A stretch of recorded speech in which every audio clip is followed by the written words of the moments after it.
പൂമ്പാറ്റ ഇങ്ങനെ പോണോ അതുമാതിരി വേണ്ട പോണണ്ടത് ഇങ്ങനെ പോവാ.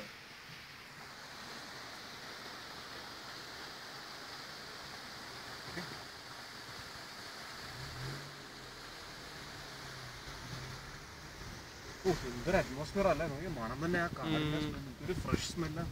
ഒരു പൊല്യൂഷനും ഇല്ല, ഒന്നും ഇല്ലാത്തൊരു ഫ്രഷ്.